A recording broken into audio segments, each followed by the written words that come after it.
ሐመር ፋሽን ያማሩ የሙሽራና የሚዜ አልባሳት ለተመራቂ ተማሪዎች በማንኛውም ወቅት ሊለበሱ የሚችሉ ሙሉ ልብሶች ውበትን ከምቾት ጋር አጣምረው የያዙ ጫማዎች የእግር ህመም ላለባቸው ሰዎች በልዩ ሁኔታ የተዘጋጁ ቆዳ ጫማዎች የወደዱትን ልብስ በልኮ ምክንያት ሳይገዙ የማይመለሱበት ቦታ ሐመር ፋሽን። አድራሻችን ቦሌ መድኃኔዓለም ማፊ ሞል ግራውንድ ፍሎር ላይ ያገኙናል። ሐመር ፋሽን።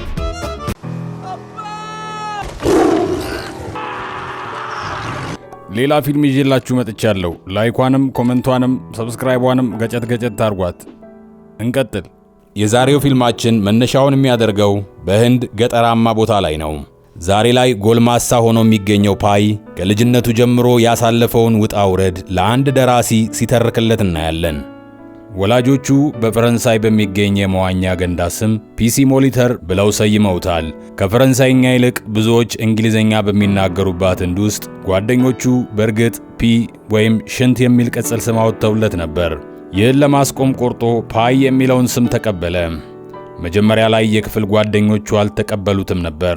ሆኖም ግን በ3 እና በ14 የሚጀምረውንና መቼም የማያልቀውን ያንን የሂሳብ ቋሚ ቁጥር ፓይ የመጻፍ አስገራሚ ችሎታ አሳይቷል። ከዚያን ጊዜ ጀምሮ ፓይ ከጓደኞቹና ከመምህራኖቹ ክብርን አትርፏል። የሁለተኛ ደረጃ ትምህርት ቤቱም ተምሳሌት ሆነ። ፓይ የመጣው ከሂንዱ ቤተሰብ ነው። አባቱ የእንስሳት ማቆያ ዙ ይመራል። እናቱ ደግሞ የእጽዋት ተመራማሪ ነች። ገና በልጅነቱ በእናቱ አማካኝነት ከሂንዱ እምነት ጋር ተዋውቋል እና የተለያዩ አማልክትን እንደ ልዕለ ኃያላኑ ሱፐር ሂሮስ ይመለከታቸዋል። ነገር ግን ብዙም ሳይቆይ በተመሳሳይ መልኩ ወደ ሮማ ካቶሊክና እስልምና እምነቶች ይሳባል። እንዲሁም የቬጂቴሪያን የስጋ ተመጋቢ ያልሆነ የአመጋገብ ስርዓትን ይከተላል። የፓይ አባት ዓለምን በሳይንስ አማካኝነት መረዳት እንዳለበት የሚያምን አዲስ አይነት ህንዳዊ ነው።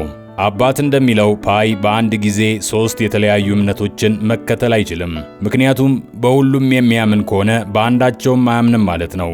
ነገር ግን ፓይ በራሱ እምነትና አስተሳሰብ አይሸነፍም እና እንስሳት እንኳን በቅንነት ከተያዙ ሌሎችን እንደማይጎዱ ያምናል። አንድ ቀን ፓይ ፓርከር የተባለውን ነብር ለመመገብ ታላቅ ወንድሙን በድብቅ ወደ መካነ አራዊት የነብር ማቆያ ይዞት ይሄዳል። በወንድሙ ጥቆማ አባት ነብሩ ከማጥቃቱ በፊት ፓይን ሊወስደው ይመጣል። አባት ለልጁ ትምህርት ሊያስተምረው አገልጋዩን ፍየሏን አምጥቶ በነብሩ ፊት እንዲያደርግ ያዘዋል። በሩ እንደተከፈተ ፓርከር የተባለው ነብር የፍየሏን ጉሮሮ ነከሳት። ይህ የተለየ ትዕይንት ለፓይ የሥነ ልቦና ጉዳት ሆኖበት እምነቱም ተሰባብሯል። እያደገ ሲመጣ ፓይ አብዛኛውን የትርፍ ጊዜውን የህይወት ትርጉምን ለመረዳት አንዳንድ መንገድን ልቦለዶችና ፍልስፍናን በማሰስ ያሳልፋል።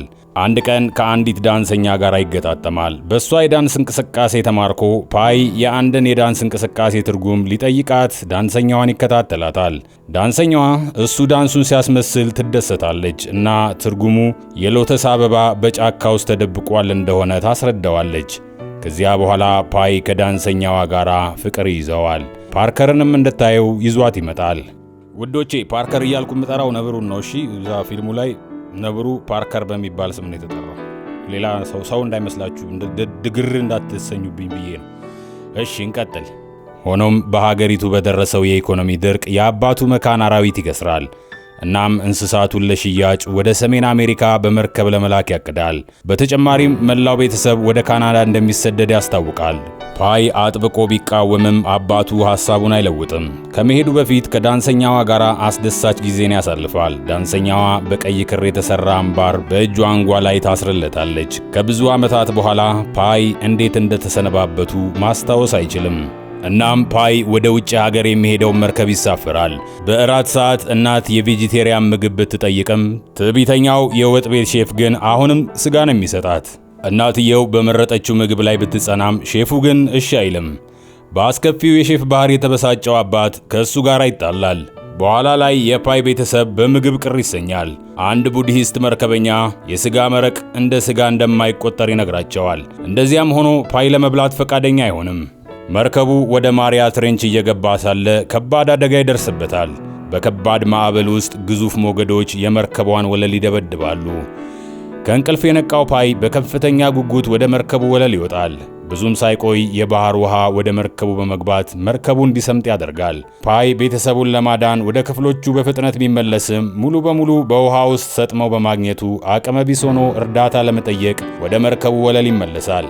በዚህ ጊዜ ሼፉና ጥቂት መርከበኞች የነፍስ አድን ጀልባዋን እየፈቱ ነበረ። በሁከት መሃል ፓይ ወደ ነፍስ አድን ጀልባዋ ተገፍቶ ይወድቃል።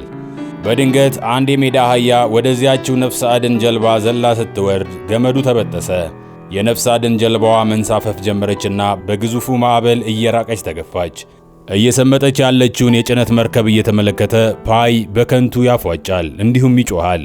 በዚያ ጊዜ በድንገት አንድ ነገር ወደሱ እየዋኘ ሲመጣ ያያል። ስለዚህ ሊረዳው በፍጥነት ቢሄድም ያገኘው ግን ነብሩን ፓርከርን ነበር። በፓርከር መምጣት የተደናገጠው ፓይ ወደ ባህሩ ዘሎ ይገባል። ነገር ግን የሰጠመችውን መርከብ ሲያይ ወደ ነፍስ አድን ጀልባዋ መመለስ እንዳለበት ይገነዘባል። ነብሩ እንዳይደርስበት በጀልባዋ ምሰሶ ላይ ተንጠላጥሎ ለቤተሰቦቹ በከፍተኛ ተስፋ መቁረጥ ይጮሃል። በማግስቱ ጠዋት ፓይ ከምሰሶው ላይ ሲነቃ በጀልባዋ ውስጥ ያገኘው አንካሳውን የሜዳ አህያ ብቻ ነበረ። በፍጥነት ከጀልባው ውስጥ ውሃውን ቢያስወግድም ጅቡ በድንገት ብቅ አለ።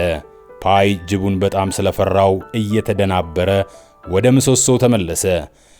በዚሁ ጊዜ አንዲት እናት ጎሪላ በሙዝ ላይ የተንሳፈፈች ወደ ጀልባዋ እየቀረበች ነበር። ፓይ ጎሪላዋን ስቦ ወደ ጀልባዋ አስገብቶ ልጆቿ የት እንዳሉ ጠየቃት። በምላሹ ጎሪላዋ በሐዘን ባህሩን አተኩራ ትመለከታለች። በዚያች ሌሊት የተራበው ጅብ የሜዳዋን አህያ መንከስ ሲጀምር ፓይና ጎሪላዋ ሊያስቆሙት አልቻሉም።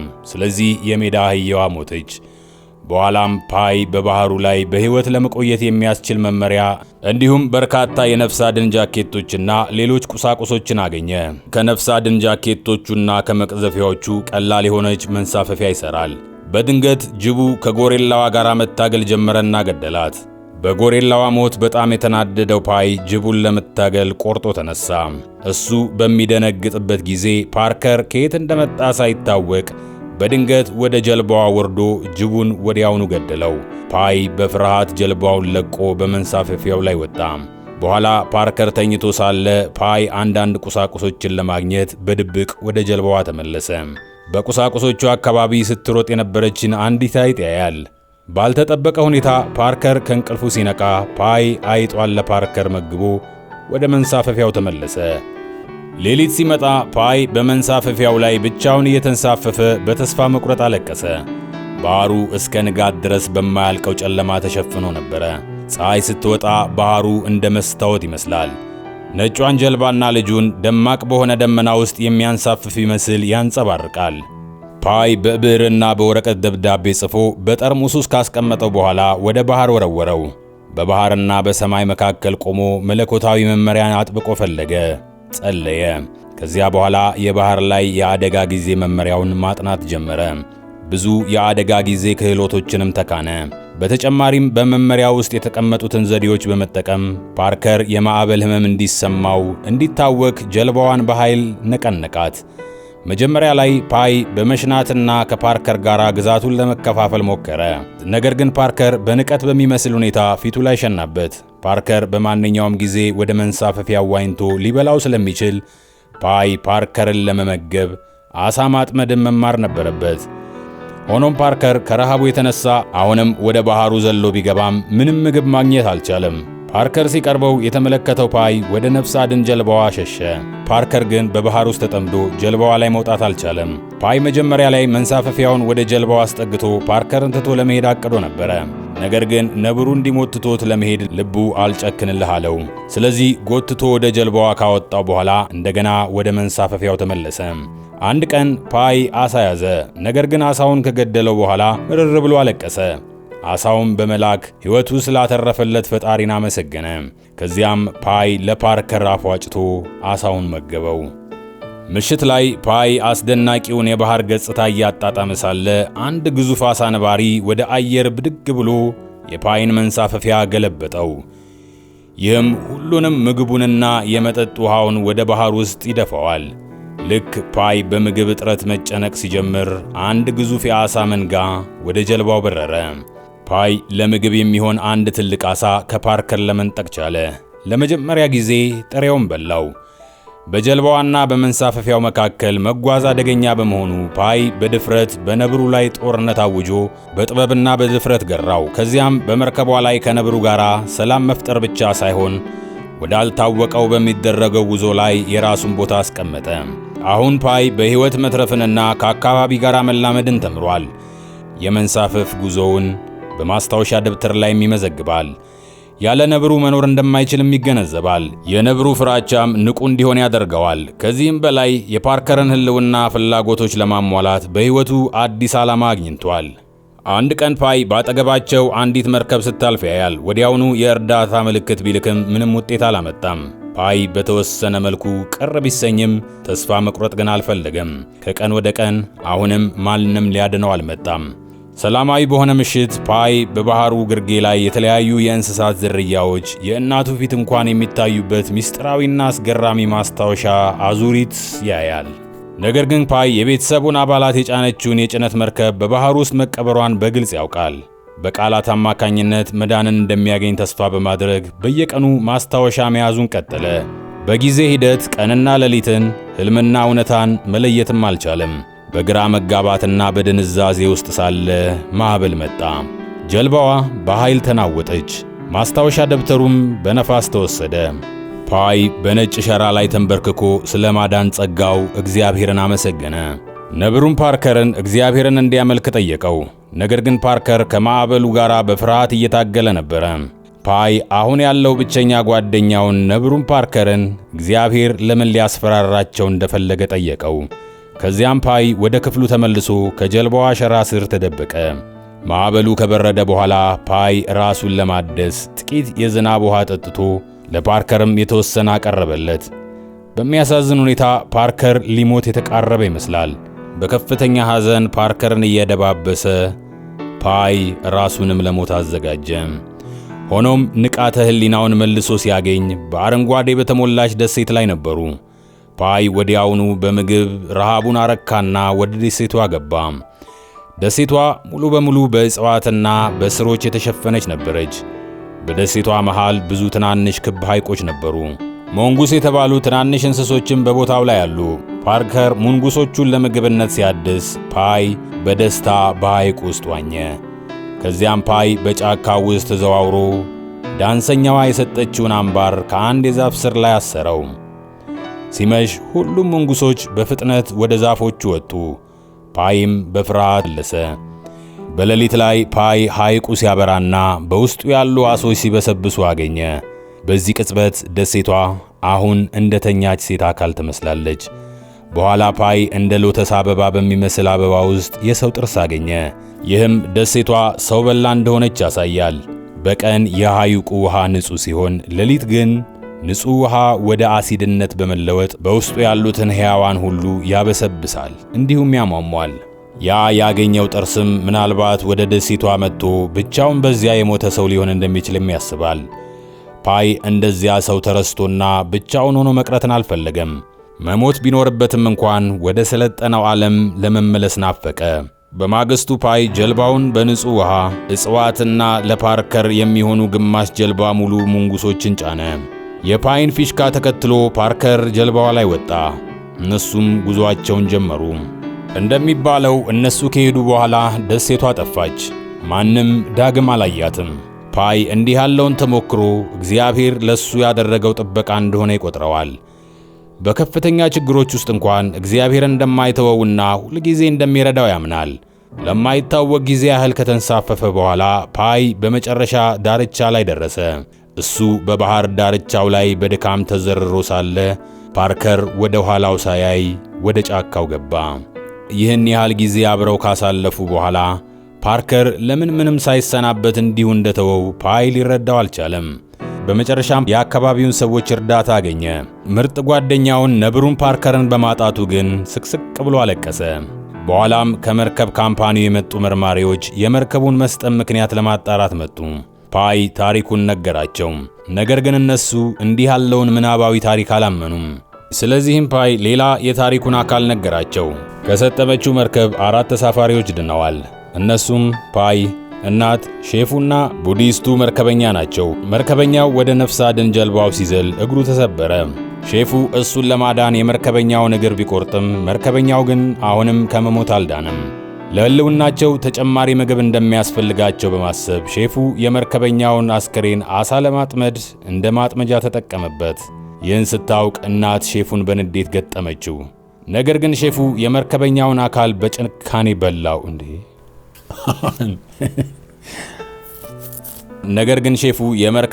አካል በጭካኔ በላው። ከአንድ ሳምንት በኋላ ፓይ በአጋጣሚ አንዲት ኤሊ ስለቀቀለ በሼፉ ተደበደበ።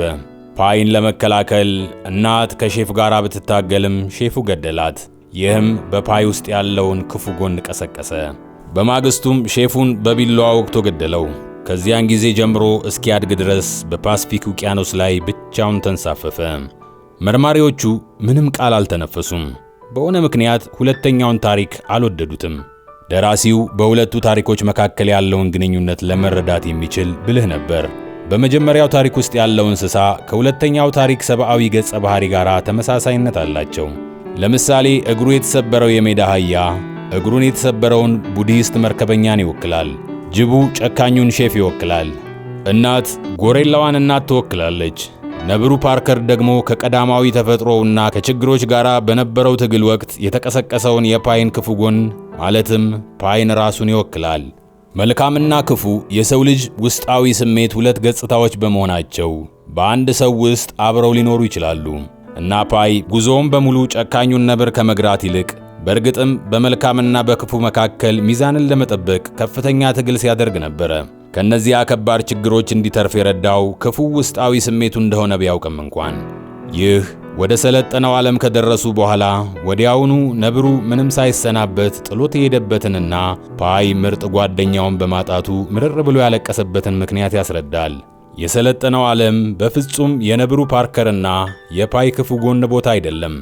የትኛው ታሪክ የተሻለ እንደሆነ ሲጠይቀው ደራሲው የበለጠ አስደሳች ስለሆነ ፓርከር ያለበትን መርጧል። ፓይ አግብቶ ልጆች እንዳሉት ሲያውቅ ደራሲው የፓይ ታሪክ አስደናቂ ፍጻሜ እንዳለው ደምድመዋል። እንደውም መርማሪዎቹ የመጀመሪያውን ታሪክ ማመንን መርጠዋል። ፓይንም በጀግንነቱና በጽናቱ አድንቀውታል። ፊልሙ በዚሁ ያበቃል። ተጨማሪ ፊልም ለማግኘት ሰብስክራይብ አድርጉና የደውል ምልክቷን ተጫኑ።